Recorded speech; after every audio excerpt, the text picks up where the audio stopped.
Hello family, welcome back to my channel. Today we're doing one of my favorites, which is my book wrap up, and we're doing it for the month of September, all the books that I read in the month of September and what I plan to read in the month of October.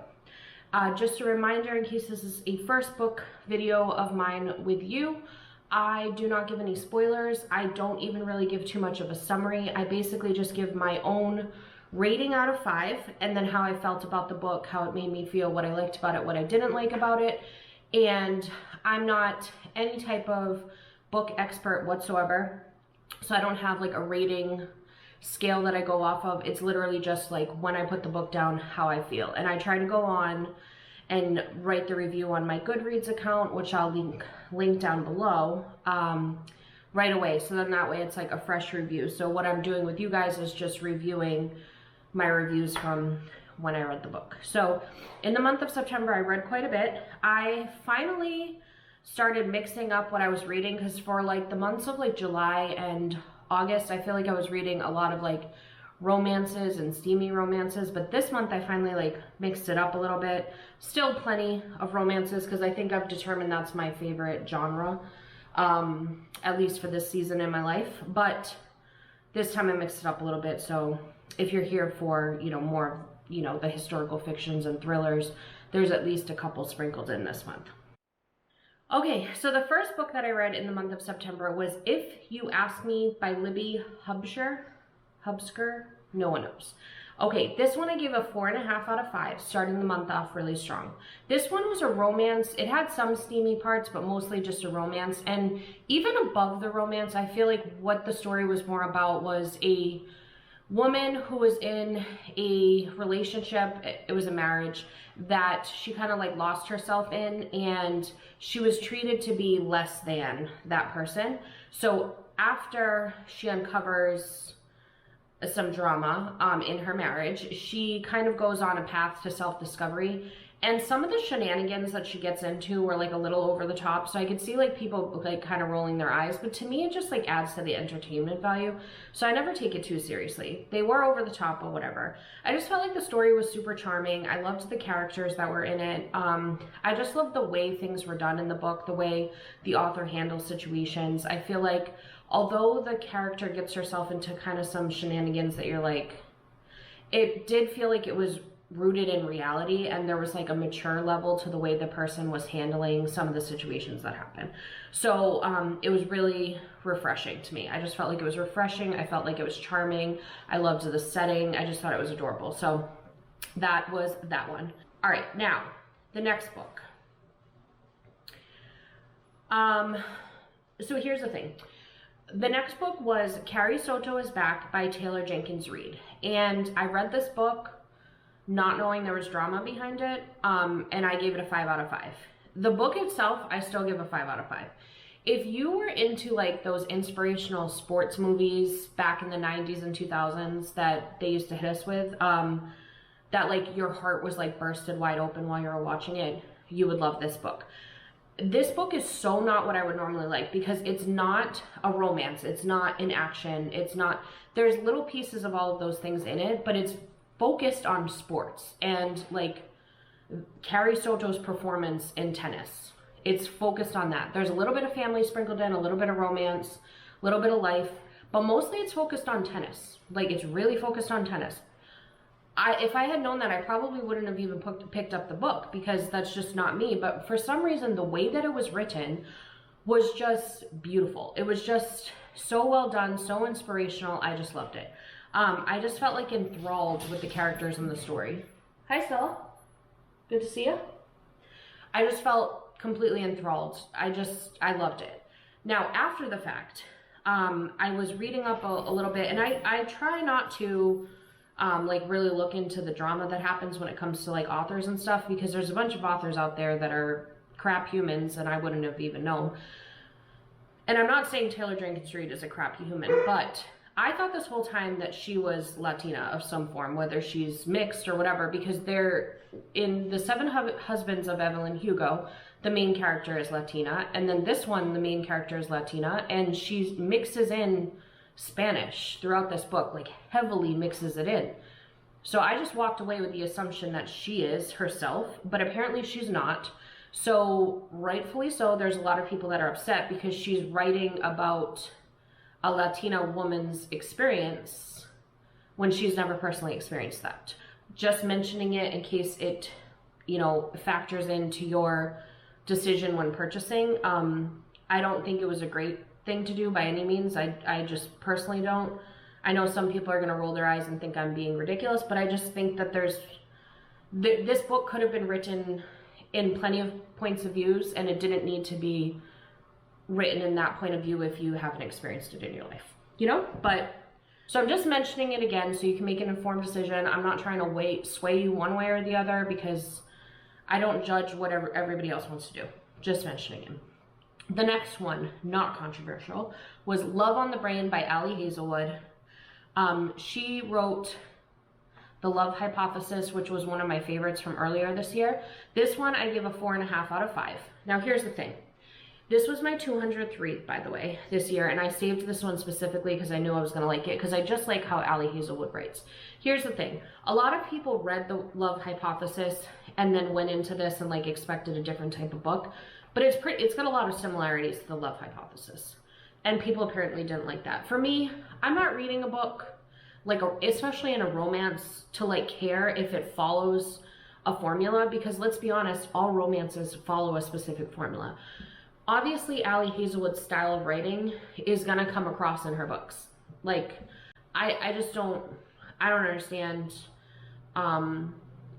what people expected, I guess, is my thing, is like, it's a romance, so it's gonna be predictable. There's gonna be different, you know, scenarios that come up that are similar to other books. It happens. But what I love about Ali Hazelwood's books is I am not into science whatsoever. Like, it was never my favorite subject. I was more of like an English and history type girl.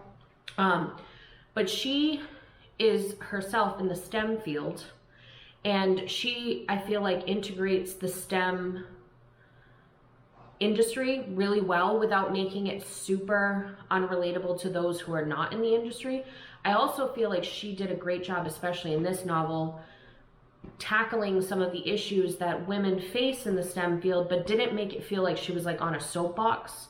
I just feel like it was done really well. And there was definitely some cheesy moments, but I mean, I was there for the cheesy moments. Like, that's when I'm reading a romance, it's because I want to like escape and have a good time and not have like my heart beating out of my chest. If I want my heart beating out of my chest, I'm gonna read a historical fiction or a thriller, okay? When I'm reading a romance, I want to know that their love is gonna happen in the end, you know? Like, it's gonna happen, guys, like, you know? Okay, so the next one that I read was called Strictly Business by Carrie Elks, and this one I gave a 4 out of 5. If you are looking, and I feel like I looked for it all this year, because The Hating Game by Sally Thorn, I think it was it Sally Thorn?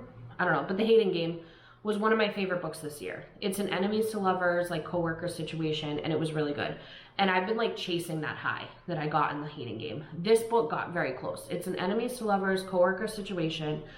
I loved the main character, like loved her.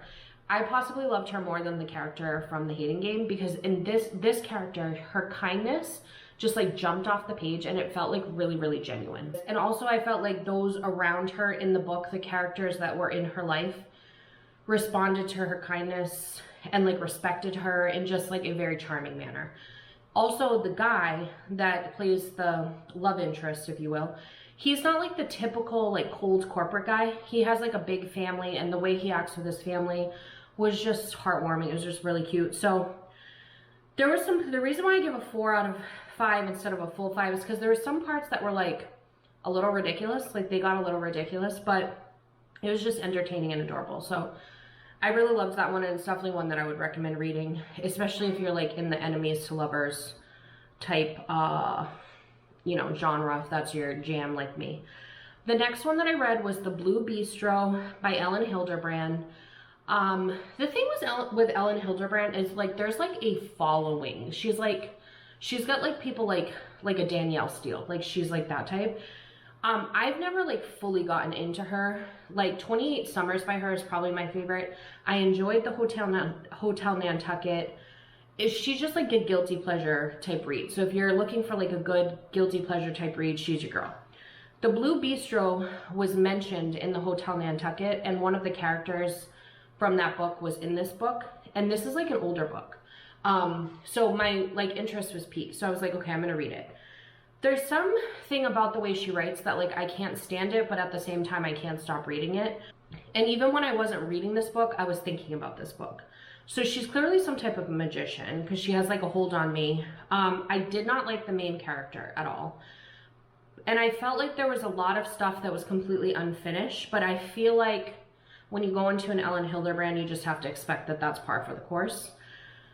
However, the way she writes the food in this novel, I was literally starving. Like, I'm pregnant and I'm reading about all these delicious, like, New England-based foods, and I was just dying because it's based in a bistro, and it's like about like a woman who becomes like a general manager at a restaurant, and the chef that's there is just making all these amazing creations, and I just wanted to go to Nantucket and eat. That's what I wanted to do. But the thing that I do like about Ellen Hilderbrand is when I finish reading, I always feel like I just left Vacation in Nantucket. She always bases them in Nantucket. At least the ones that I've read. Maybe there's ones out there that aren't, but she's like, that's where she lives, so that's where she bases her book. So I do love that. Okay, so the next book that I read was called The Book of Lost Names by Kristen Harmel. 5 out of 5. Listen, you guys, if you haven't read a book by Kristen Harmel, please pick one up. I haven't read a book from her that she has let me down in yet. And I think I've read 4. Good, my dog is barking. I think I've read 4 or 5 books from her. She writes historical fictions, and this one was based, I want to say in World War II. It could have been World War I. I can't remember. I think it was World War II. But she has this ability to take you to like unique stories from World War II of like stuff that at least I didn't even know was happening, and the inspiration that you walk away with, and the fact that you're just like, wow, I'm so lucky to be who I am, where I am in life. I just like, my gratitude just soars after reading her books, because I'm just like amazed at what people went through. And they're historical fictions, but they're based on stories that she's read that actually happened. So it's just the amount of bravery that was out there is just unbelievable. What I loved was the heroine in this book was really selfless and really kind, but the entire time she's like questioning herself, and it just felt so like real and genuine the way she was with herself. I also felt like all of the characters that are in this book, they have a pain, like they all are going through trauma and pain, and they're just processing it in very real ways. So like you could really connect with them. That's what I love about her books, is you feel so connected to the characters. There was like a mom in this book that she was really, really frustrating, but at the same time, you can understand why she is the way she is. So you can never, like, you can feel sympathy towards her even though she's frustrating you. And like for an author to be able to pull that off with the things that the mom was doing was just amazing. There was a lot of twists and turns in this book, so I seriously did not want to put it down. Like I was racing to get through it. And like I said, I just walked away amazed and inspired. Please pick up a book from Kristen Harmel. I don't even think. Okay, so the next one that I read was also by Ali Hazelwood. It was called Stuck With You, and it was the second book in the STEMinist novella series. So the novellas are only like 200 pages long, I want to say, if that, maybe less. And I gave this one a 3 out of 5. The thing is that I feel like if this was a full-fledged novel, I probably would have enjoyed it, because the problem with the novella in this is that I liked the story, but I could never fully feel connected to the characters, their chemistry, or their romance. I just never felt like it fully got where it needed to go. So I feel like if she possibly had, you know, a couple hundred extra pages or 100 extra pages, maybe we could have got there. But this one also, it took a while for me to get into it, and it's only 200 pages. So it was like, I was like 2/3 of the way into the book by the time I was really good with it, and then like it was basically over. I liked the STEM romance situation, and then there was also this really fun like social media aspect that was happening, so that was fun. There was a bunch of action like packed in towards the end of it, but it just, I don't know, like it was a 3 out of 5. I still recommend it because it was only 200 pages, so it's not like you're going to be wasting your time. And if you just want like a quick little romance that'll like, you know, I don't know, get you to pick up a book again where you don't have to like dedicate a bunch of time, that might be the one for you. Okay, the next book that I read was The Fixer Upper by Lauren Forsith. And this one I gave a 4.5 out of 5. I just loved this book. Like, I could not put it down. There was romance in it, but more than anything, it was about the main character finding her way and like developing her career. And she comes up with kind of a unique business model that she has 2 friends that help her out with. And the group of friends were just amazing. They were all just charming and wonderful and so supportive of one another. And they all had, you know, strengths and weaknesses that they kind of played off each other. So that was really fun to read. There was like enough background drama where it kept it interesting, but it didn't like overwhelm you too much. Like it was just kind of sprinkled in there. I wish that we had gotten a little bit more time with the romance part, but at the same time, that's the part I liked about the book. But I feel like just a teeny bit more, like to develop your connection to the love story part. But otherwise, I felt like this was such a fun book. So if you're looking for like a easy, fun, light read that has a little bit of substance to it, I would definitely recommend that. Okay, the next book was Set on You by Amy. It's either Leah or Leah. This one I gave a 3 out of 5. I'm sad because I was really excited about this book. I generally don't read summaries about books because I kind of like just go by what the cover looks like, or if somebody else recommends it, or sometimes I'll go on that Likewise app and I'll say, hey, I'm looking for an enemies to lovers, and then go by what they recommend. But I have seen some people who have really liked this book, so take that with a grain, take what I'm saying with a grain of salt. I feel like this book has such an important message. It was kind of like about a plus size, or I don't even know if she's plus size or maybe mid-size, but she's not a typical fitness influencer. So she's like in social media, she's a fitness influencer, and she's got some curves to her. I don't remember if it was like she was mid-size or plus size or whatever, but she had curves to her. So it was all about kind of like body positivity and things like that. And the message was so important, but I feel like the way it was told, it just reminded me of like a 90s like after school special, and it just came across really preachy, at least to me. And the message, like I said, is so special and so important. I think the book was really good. I think the, like, not the book, but like the story was really good. I think there was so much potential, but I just felt like the way it was presented, the way there was like dialogue happening between people where she was trying to educate, you could tell the author's trying to educate through the dialogue, and it didn't connect with me. I liked the characters a lot. It just, like I said, I just feel like there was so much potential, and it didn't get executed right for me personally. Okay, the next one was Just Haven't Met You Yet by Sophie Cousins. And this one I give a 4 out of 5.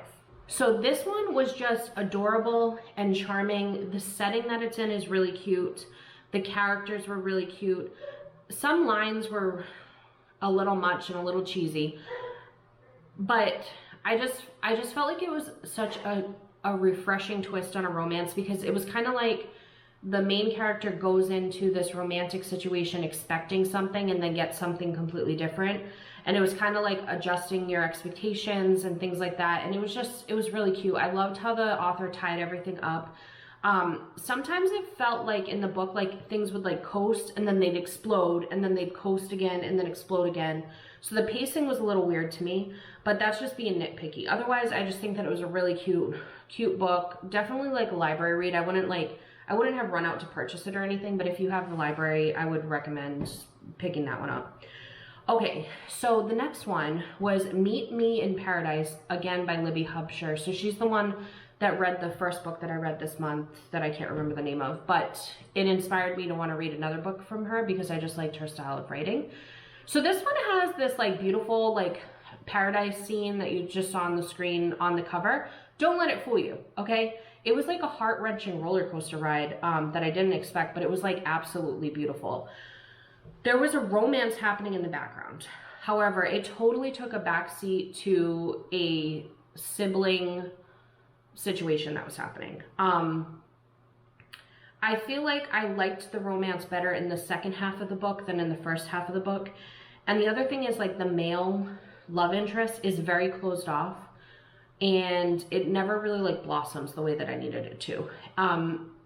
Also, the main female character, to me, she just came off across very unappreciative in the beginning of the book, and I really didn't like that. Because there's like a vacation scenario situation happening, and then like the male love interest is like helping her, like going above and beyond helping her, and she's kind of like a jerk to him about it. But by the second half, the vulnerability kind of opens up, the sibling situation comes and opens up, and I felt like the love story just really opens up. So once that happens, I was just like swooning is the word that I used in my review, because that's what I felt like. The way the island was written was so exquisite. Like I felt like I was on like this beautiful beach, just enjoying this story. And the sister bond and the way that they were like polar opposites but still loved and respected one another, it just pulled at my heartstrings. And they had like a shared trauma that's kind of explored, and the way that they both handle it in different ways but still are there for one another was just so adorable. Okay, the next book that I read was called The Rivals, and it was by Vi Keeland. If you haven't watched my videos before, I have no idea how to pronounce that author's name, so we're just going with that. This one I gave a 4.5 out of 5. I immediately got sucked into this book, like immediately. The plot was so good. It's an enemies to lovers situation, but it was like one that spans like multiple generations. Like it goes back to like the grandparents hating each other, and there's like a family feud happening, which I just I ate it all up. The two characters were written really well. They felt like so genuine, and they had like past drama that like was legit. Like sometimes in enemies to lovers, I feel like the hatred doesn't make sense. In this one, it totally makes sense. And then I felt like the past drama is explored in a way where you're like intrigued, but you're not like super frustrated by it. And then like they're basically the grandkids of the drama, and they handle it in a realistic manner. They're not acting like it's fresh drama that just happened, you know? It was a really well done book. Very steamy, but not as steamy as some of her other novels. I feel like this one had a little bit more heaviness in the plot versus the steam factor. The next book that I read was called Next Year in Havana by Clayton. And I hope I said Havana right. I'm pretty sure I did. I don't know if it's Havana or Havana. Who knows? Okay. This one I give a 4.5 out of 5. This one is a historical fiction, and it's set in Cuba. And what I love about historical fictions, especially ones that are like outside of the World War II genre, is I feel like I learned things that I was just so ignorant to before, and this just gave me insight into a topic that I literally had 1% information on. I just didn't know a lot of information about it, so it was amazing to be able to explore that. There was a dual timeline happening, and there was like mysteries from the a couple generations before that were like getting unfolded, and I was just completely sucked in by it. I didn't want to put it down. They're also, because of the dual timeline, they're highlighting kind of like the differences and the similarities between Cuba 60 years ago and Cuba current day. And it was just kind of like heartbreaking as well as inspiring to read about what Cubans have gone through back then and even to today. I also love that both of the timelines feature very strong women, but strong women just in different time frames. So it's like they have to process their strength differently, and it was just intriguing. And I just loved how both of them were so strong-willed and so set on following their heart, and the decisions that they make, it was just beautiful. There was definitely repetitive moments in it. That's why I don't give it a full 5, but in terms of inspiration and all that, it was just so good. Okay, so the next book was called Boss Man, also by Vi Keeland, and this one I gave a 3 out of 5. The story on this one was really good, but I felt like the chemistry and connection was not as strong for me, which is weird because that's usually what this author like excels at for me.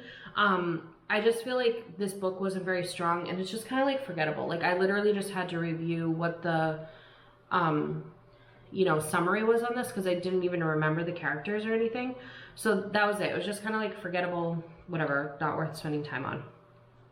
Okay, this next book was called You Deserve Each Other by Sarah Hogle, and this one is a romance, but it's more like on the comedic side of romance. There's a little bit of steam, but really not much, but this book was just like pure gold. I gave it a 4.5 out of 5. This was one of those laugh out loud books. Like, it was like romantic comedy gold. Some of the scenes I was literally like cackling, and I had to like read it out to John because I just thought they were so funny. The characters become like completely unhinged in like such a comedic way. It's just hilarious. The idea behind the book was so good, like so good. There were some chapters at the beginning that were boring, and I was like confused as to what was even happening. And again, it's because of the fact that I don't read summaries before I go into books. So I feel like if I read the summary, I would have kind of had a better clue at the beginning. But once it got started, oh my God, I couldn't stop reading it because it was so funny. I really need this made into a movie because I just feel like there's no way that my imagination did it justice. And I feel like if they get the right people in this movie, it would be phenomenal. Phenomenal, especially if they got like, you know, comedians to be in it or something. Oh my God. Okay, so the next book that I read was Egomaniac by Vi Keeland, and this one I gave a 4 out of 5. Which pretty much like all the time when I read her books, it's gonna be either a 3 or 4. She's never like a 5 for me, but this one I felt like it was good. The story was great. It was entertaining. It was quick. I felt like what I like about her is she doesn't always cast the exact same personalities that you expect in steamy romances.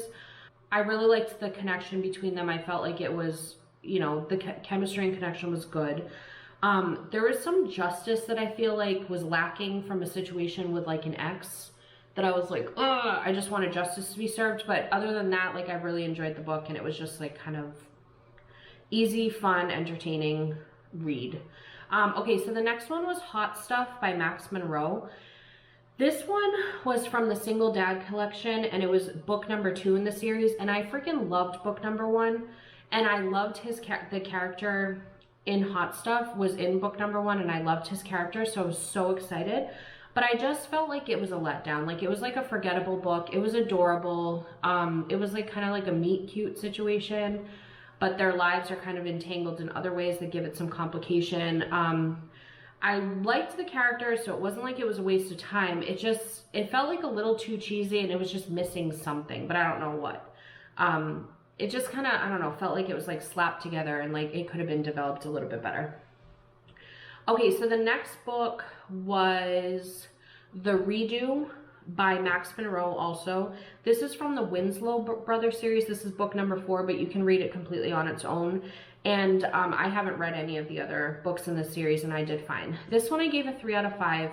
Also just fell a little bit flat for me. I liked the characters. I thought the love story was sweet, but there was just no spark to it. There was like no chemistry. There was nothing that like really like, I don't know, just intrigued me. You know, like there was just nothing that jumped out. I might try and read some of the other books because I liked the family aspect of it, so maybe I would like the other books. But this one is weird because in the beginning I read like there was like an author's note at the beginning. She said she made this like 500 pages so she could pay homage to the last brother of the series basically, but I don't know, it wasn't that great. Okay, so the next one was A Killing in Costumes by Zach Bissonette. What do you think? And this is the Hollywood Treasure series, book number 1. This book was an impulse pickup from the library. I saw it on the August reads table, and I don't know if that means it was published in August or it was republished or if the library is just trying to highlight it, but I loved the cover on it. It just looked cute, so I was like, okay, I want to read it. So that's why I picked it up. But the book was like a junior detective novel. It's like 2 business owners kind of step in to a murder, and then there's like kind of like murder mystery happening. I just like had a hard time connecting with the characters. Like the way that it was written was kind of cute, but it was just like, I don't know, I just didn't connect with the characters. I never felt like my heart was racing, but I did want to know what happened. It's very slow to start, and then it starts to pick up speed. It's a fun mystery. It's like you're never connected to the person who dies. So it's like you don't feel like, I don't know how to explain it. But there was just some situations that were like completely unbelievable. And I just, like I said, the writing, I don't know. It just felt like a juvenile, like it felt like a young adult novel, but it was written about like two like middle-aged people. I don't know. I did like how one of the things that drives me crazy in like mysteries or thrillers is when the outcome is revealed and the author doesn't kind of explain how it got there. In this book, that does happen. So at least there was that. Okay, so this next one was called Throb by Vai Keeland, and this was Life on Stage, book number 1. This one, there's like a reality show setting, which was super interesting, and I really loved the characters. There was really good twists and turns in this one, and there was a villain in this one, which kept things like really interesting. There were some parts that were like extra heavy on the cheese factor, but overall, I just thought it was fun, entertaining read. Like, if you're looking for a good read, just look up Vai Keeland, because she pretty much doesn't let down too much. God, I was reading a lot of Vai Keelands this month, because my next book was called Sex, Not Love by Vai Keeland, and this one I gave a 3 out of 5. This one I just felt not like super connected to. There was too much back and forth on this one. This one I gave a 3 out of 5. I don't know if I already said that. I feel like, so the main female character is going through, or already went through a divorce, and she's raising a teenage daughter on her own. So to me, that screams like strength, but then she lets the guy, the love interest, like walk all over her. So I didn't like that. I got some emotions out of it, but I just feel like I was just frustrated the entire book, and I don't like books like that. Like, there needs to be a balance in frustration. Okay, so the next book that I read was called The Diamond Eye by Kate Quinn, and I've been looking forward to this one for a while, but I was waiting on my library to fulfill my hold. So this one, I gave a 4 out of 5. This is a historical fiction. There was a lot going on in this book, so you have to be able to like really focus. This was just really different from what I normally like to read, because normally I'm the type that I like, you know, fast-paced books, but this one, she takes a lot of time to develop the details. But it was strange because like I felt like the writing was incredibly unique, where I felt like I couldn't catch my breath, but at the same time it was paced really slow. I don't know how else to explain that. At the end of the book, there's like an explosion of action, and it kind of takes you by surprise, or at least it did me. Earlier action scenes were kind of told after the fact. Like, it's like the scene would happen and then the girl would talk about it in the book. But then towards the end of the book, it's happening like, you know, in live action. So that was like weird for me.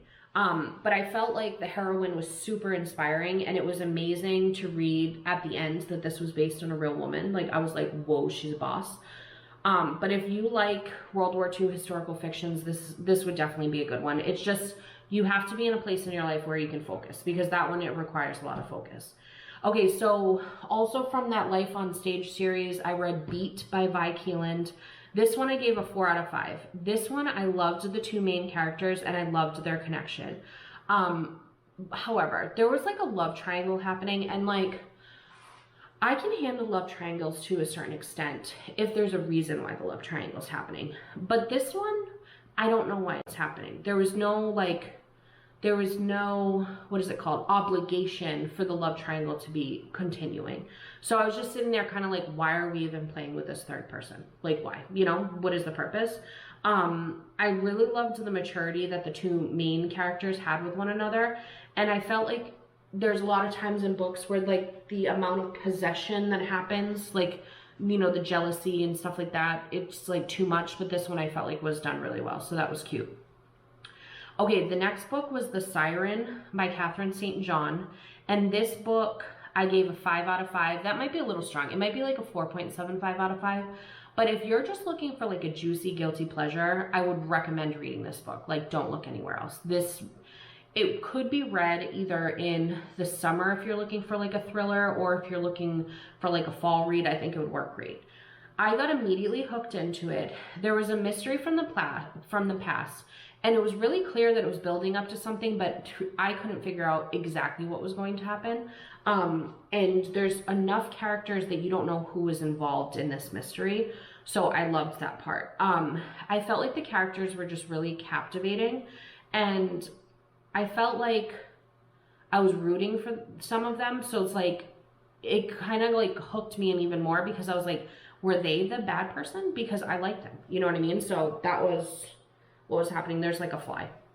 I felt like there was just enough thrill that it didn't like make your heart pound out of your chest, but it kept me interested, and it was just like, I feel like it would make a good movie. And it's funny because the setting is actually a movie set, so that was interesting. Okay, the next one was I'll Be Seeing You by Robin Lee Hatcher. This is another one of those situations where I walked into the library, saw it on the desk, and I just grabbed it because the cover looked good. This was a dual timeline romance, and it was the first half, or one of the timelines is set during World War II. And the main character from that timeline has to go through a very challenging time. And it's like a granddaughter and grandmother situation. And I feel like the way the granddaughter was written was really refreshing, because she's like a 19-year-old, but the author doesn't try to make her overly mature. And she's kind of learning herself while learning about her grandmother. So it was like, I really felt like that was written really well. It is a Christian-based romance, which I didn't know when I picked it up. There were sections that were a little bit preachy, but I felt like overall, there was like an underlying message of forgiveness and, I don't want to say like tolerance, that's not the right word, but like understanding that even though maybe situations didn't hold up to Christian values, the family was still there for one another. And I liked that. I don't know how else to explain that without, you know, spoilers. I did not like the older sister in the book, and I just feel like she could have been written a little bit better. But other than that, I loved all of the other characters. I just like how everything was handled. And I don't know, I just thought it was a really cute romance. So if you're looking for more of like a non-steamy romance, like no steam whatsoever, that would be the one for you. Okay, the next book that I read was The Switch by Beth O'Leary, and this one I gave a 4.5 out of 5. This one is like a rom-com, but it's like the characters were super quirky and just like really cute, and it's not, the romance totally takes a back seat into, it's again a granddaughter and a grandmother situation, and they like switch apartments, and they just get themselves into really funny scenarios, like living each other's lives. And I don't know, it was just really funny. It was really charming, really cute.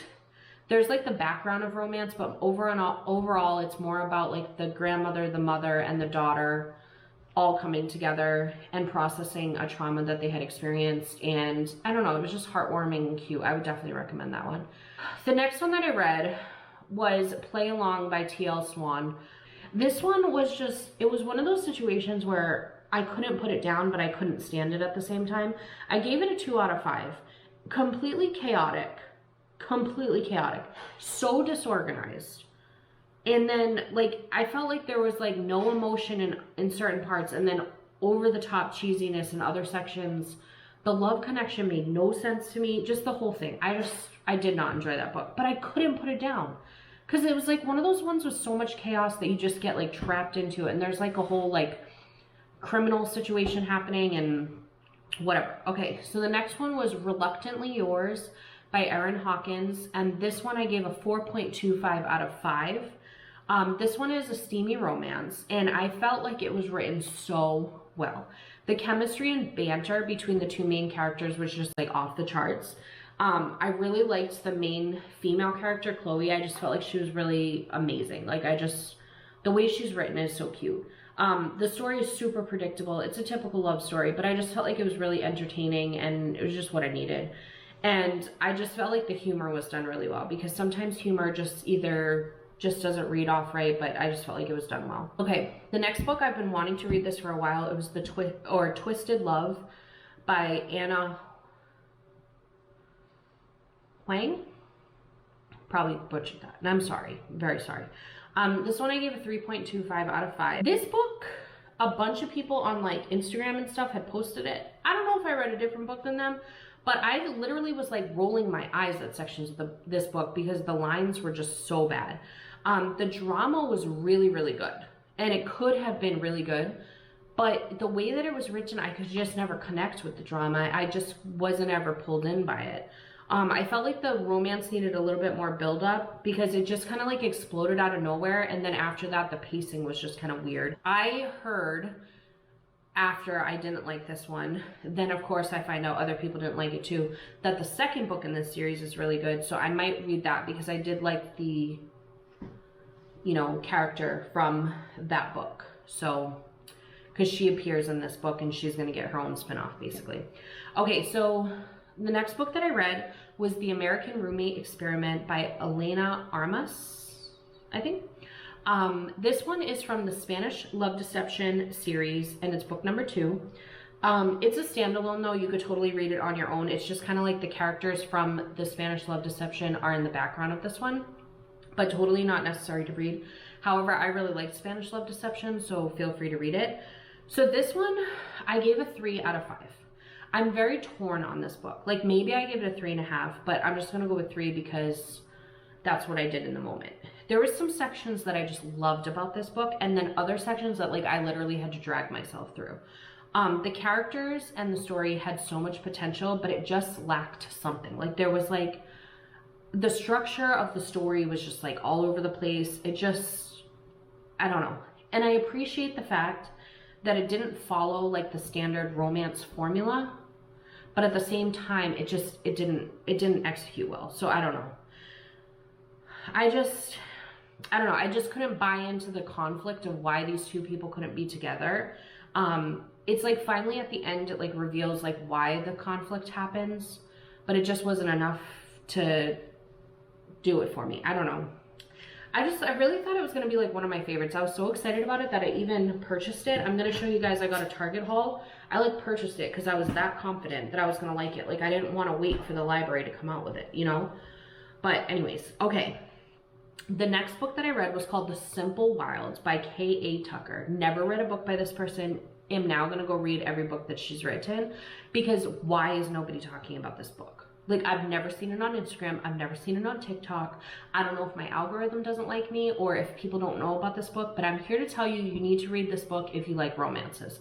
This one was like a romance. There is steam in it, but it's not like heavily steamy, but there's like an adventure aspect to it. I just felt like it was super well balanced. I loved the characters because I felt like they were flawed, they were real, they were opposites in every way, but they find ways to complement one another. I felt like I was in Alaska. The scenery was just like jumping off the pages. It was just, I don't know. I got sucked in from the very start of this, and it takes you through every emotion you could possibly feel. I felt like it was such a beautiful story. Beautiful, beautiful. I gave it a 5 out of 5. I don't know if I mentioned that. Loved it. Loved that book. Okay, the next book that I read was All Roads Lead Here by Mariana Zapata. Zapata? I don't know. This one I gave a 4.25 out of 5. This book, the only reason why it isn't a full 5 out of 5 because I really loved this book is because it takes a while to warm up. So stick with it, okay? Once it warms up, it's really, really heartwarming. The characters are super complex. They have their own situations happening, and what you expect is not what you end up getting. The romance that happens is like an incredible slow burn. Like it's not until you're like 3/4 of the way through the book that the romance really blossoms, but like the way it was written was just, I loved it. The town was adorable. The background characters were amazing. The main female is basically trying to get connected with her mother, who they had lived together in this town way back in the day, and she just went through a traumatic experience herself. So she's trying to like find a connection to her mother who had gone missing, and she's back in the town where her mom had gone missing, and the self-discovery that happens for the main character was just amazing. It's just such a good book. The only reason I don't give it a full 5 out of 5 is, like I said, the pacing at the beginning is a little weird. Okay, the next book that I read, I actually didn't finish it. This is called Attica Lane by Brynn Asher. I stopped reading it at 28%, and I'm going to tell you guys why, and then you can just decide on your own. I'm all for the alpha male situation, like the sexy, strong, take no prisoners type situation, but the main character in this book is a virgin, and in one of the scenes, she's telling him, no, please leave, a dozen or so times, and the author continues on with a sex scene.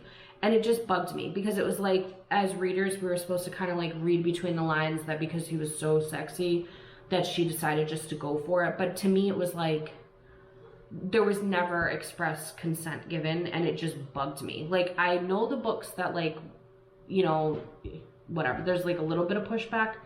That wasn't the situation in this one. And it has strong reviews. I just don't know how people got past that. The next book was The Cuckoo's Calling. I don't know if I'm pronouncing that correctly, by Robert Galbraith. I don't know. This is J.K. Rowling, but she's like got a pseudonym or whatever. This one I gave a 3.75 out of 5. This book I purchased a year ago. I finally read it, okay? This is not a fast-paced thriller. Oh, this is a thriller, by the way, or a mystery or something. I don't know what it's actually classified as. Not fast-paced. So if you like fast-paced thrillers, this one's not for you. This one reminds me of like one of those like true crime like docu-series where it's not like a documentary, where it's like more like they turned it into a TV show, but the acting is like subpar and it's like dark and mysterious and there's a bunch of like creepy music happening, like, and it's drawn out over several episodes and the pacing is just really slow. That's what it reminded me of. There's a lot happening in this book.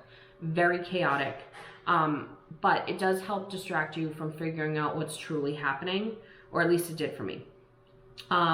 It's a very, very detailed book. So if you're not into detailed books and you like more like dialogue, this one wouldn't be for you.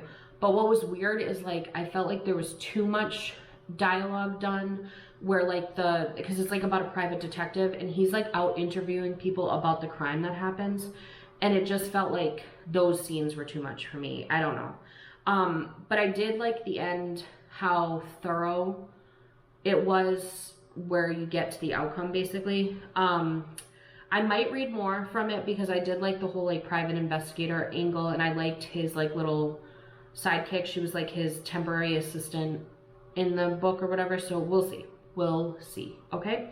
The next book was 2 Weeks Notice by Whitney G. This one I gave a 4 out of 5. This one was just like one of those really good escape books. Like, I feel like I just escaped into it, didn't have to overthink it. It's super predictable, but I like how I liked the style of writing. I liked the timeline. I liked how the female stayed strong in a situation. I felt like the chemistry and love connection was a little bit rushed, but the banter was really good and was like making me laugh out loud. There was a lot of funny shenanigans happening, so I enjoyed that. Overall, I really enjoyed it. It's an enemies to lover situation, also like a boss and employee situation, so that was that. Okay, the final book that I read in the month of September was A Court of Thorn and Roses by Sarah Maas. And this one I gave a 4 out of 5, which I know a lot of people, this is like 5 out of 5, didn't want to put it down, all that stuff. This one, it actually took me like 4 days to read it, which for me is a long time. And I was reading other books in between because I just never got completely committed to it until I got to like the 2/3 mark, and then I couldn't put it down. This book was like Beauty and the Beast meets Hunger Games meets Game of Thrones. So if any of those things are your thing, you would like this book. I've never been able to get into fantasy. So if you're like me and you don't like fantasy, know that I did enjoy this book, even though I don't normally like fantasy. It's a very slow journey to start, but then once it opens up, I feel like I said, you don't want to put it down, at least I didn't. I also like the way the fantasy was handled, because although there's like mythical elements to it and mythical creatures that are happening, the overall story is very relatable. So yeah, I just felt like there was also like, it's kind of like action and romance happening, and I felt like it was balanced really well. I'm definitely looking forward to the other books because I read online that the other books are even better. Like, this was kind of like the one to get you to understand the realm that you're in, and then the other books open up a little bit more, so we'll see. So that was that. So those were all of the books that I read in the month of September. Okay, so now I want to show you guys my Target haul. So Target was having this amazing deal where it was 20% off books, but some of the books were already on sale. So some of these books I got for like $5 or $6. I was stoked, okay? I tried to focus mostly on books that I hadn't read yet, because normally when I purchase books, it's because I've already read it and I want to own a copy, but this time I decided to just go for it, hope for the best. So that's what I did here. In addition to the 20% off, they were doing something where if you spent like $125, you got a $15 Target Circle reward back. So I purchased all of these books plus some formula for Oliver, so I feel like I made somewhat of a reasonable purchase to get my $15. So that was exciting. Okay, so the first up thing that I bought was Dating You, Hating You by Christina Lauren. Christina Lauren is a writing duo that I love, so I don't mind purchasing a book from her because, or from them I should say, because I just always love their books. So hoping for the best. The Layover by Lacey Walden. I just felt like even if I don't like this book, this is just gorgeous to have in my library. Like, I just love the cover, you know what I mean? Okay, the next book that I picked up was Tessa Bailey's My Killer Vacation. Tessa Bailey is another one that's always solid for me. She's usually like a 4 or 5 out of 5-er for me. So I just grabbed this because, again, I love the book. Also, my library doesn't cover this one. So it doesn't have this one. Both libraries. I have the Virginia and the Hawaii libraries on my app, and neither of them had it. So I had no choice, you know, but to purchase it. This one, not gonna lie, I just purchased because it's beautiful for fall. So Fall into Temptation by Lucy Score. However, Lucy Score is one of my favorite authors, so I feel like I'm not gonna get let down. The next one I got was The American Roommate Experiment by Elena Armas, which we've already discussed. But I'm not even mad I bought it because this is another one that I feel like it's really pretty. So, whatever. Okay, this one I kept seeing on Instagram and stuff. Elle Kennedy's Good Girl Complex. So, bought that. Next one is Evie Drake Starts Over by Linda Holmes. The sticker is, yeah, Linda Holmes. The sticker was covering that one. Next one, Bringing Down the Duke by Evie Dunmore. I saw on Instagram that that was amazing, so I grabbed it. Another one I saw on Instagram, The Wedding Ringer by Carrie Rhea or Rhea. I like any of the like wedding books, so I knew I'd like that.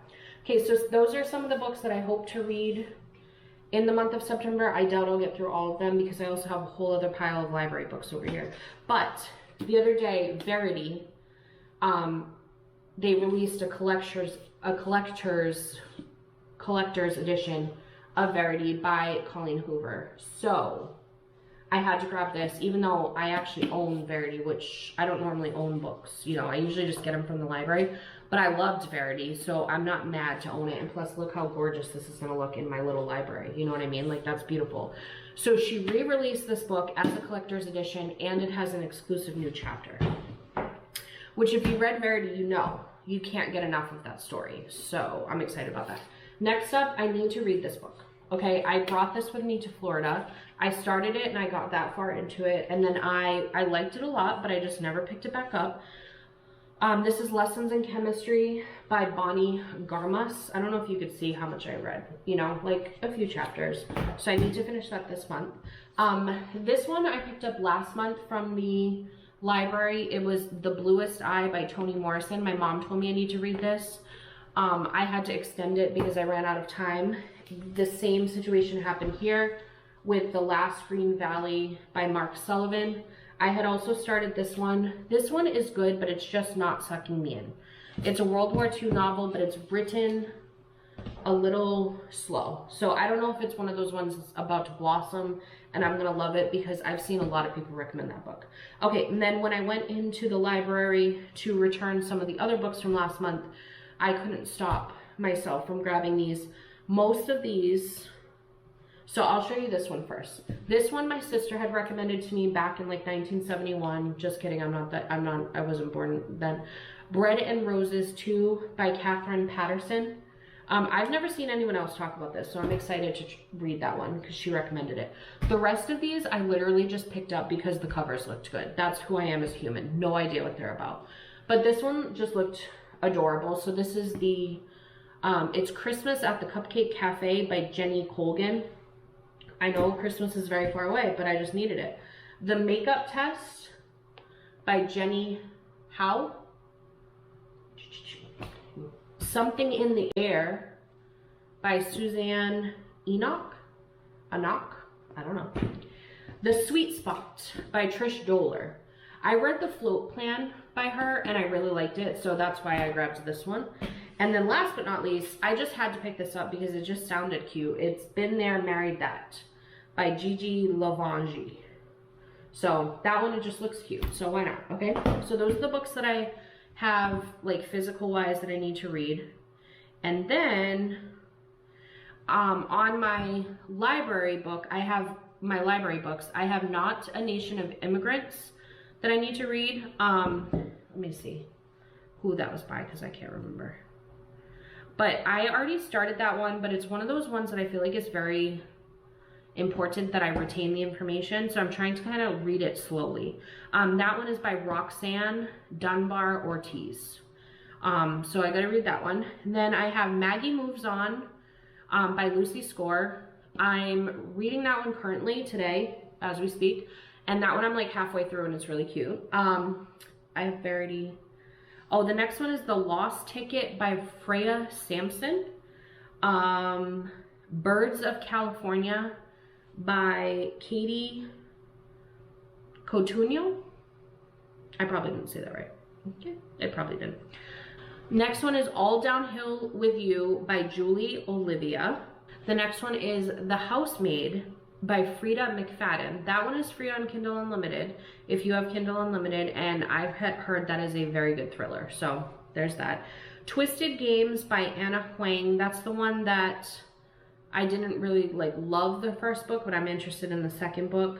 Oh, also from my Book of the Month subscription, which here I'm not sponsored in any way, shape, or form. I have like 5 people that watch these videos, so I'm just kidding. But if you are interested, you can sign up for Book of the Month through me. I think I get a referral credit, but also it gets you your first book for only $5. And they are like the good, like heavy, you know. Oh, this is a Book of the Month book. Boom. This is, it comes in a nice like exclusive wrap and everything, heavy duty hardcover, so only $5. So this month I got the book called Hester, which is by Lori Lico Albanese, something like that. 2 reasons I purchased it was, 1, the cover is beautiful. It's like black and it's got like roses on it. And then it's also supposedly set in like New England, but it has some type of like a Scottish connection, and I am part Scottish, so that's why I grabbed it. And then also another book that everybody kept telling me I need to read and need to own is All the Light We Cannot See by Anthony, I think it's Doerr, something like that. I had like 6 people when I asked for book recommendations on Instagram recommend that book, so there's that. Okay, so that is everything that I'm going to read in the month of October. If you have book recommendations, please leave them down below. Feel free to follow me on Instagram if you want like immediate book updates, because I do put like a little review up, copied and pasted from my Goodread on my Instagram. It's at Kate508 or 508, I should say. And that's it. I hope you guys enjoyed this video. Thank you so much for hanging out with me. Make sure you subscribe before you leave, and I'll see you next time. Bye.